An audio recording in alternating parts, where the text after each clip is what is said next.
President নির্বাচন আগামী ৫ November. এ নিয়ে ডেমোক্র্যাট ও রিপাবলিকান প্রার্থীর জোর প্রচারণা চলছে। তবে দেশটিতে কে হোয়াইট হাউসে যাবেন তা নির্ধারণ করে মূলত ৬টি রাজ্য।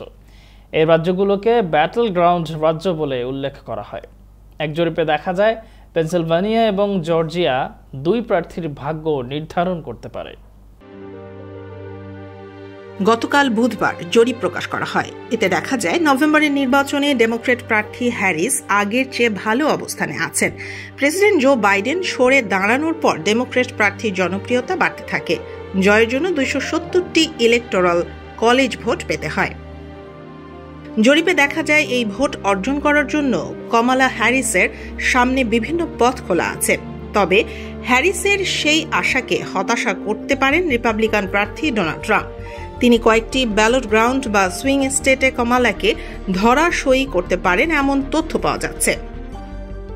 জরিপে দেখা যায় উইসকনসিনে ৫০% ভোটার কমালা এবং ৪৪% সমর্থন করছেন ট্রাম্পকে।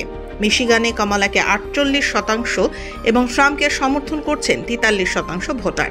অ্যারিজোনায় সাবেক প্রেসিডেন্ট ট্রাম্পকে ভোট দিতে চায় ৪৯% এবং কমালাকে চায় ৪৪%। জর্জিয়া এবং নেভাদায় কে জিতবে তা স্পষ্ট করে বোঝা যাচ্ছে না। এখানে হ্যারিসকে ৪৮% এবং ট্রাম্পকে পছন্দ করেন ৪৭% ভোটার। পেনসিলভানিয়ায় দুই প্রার্থী ৪৭% ভোটারের সমর্থন পেয়েছেন। Farzana Afroz, Bangla channel, news desk.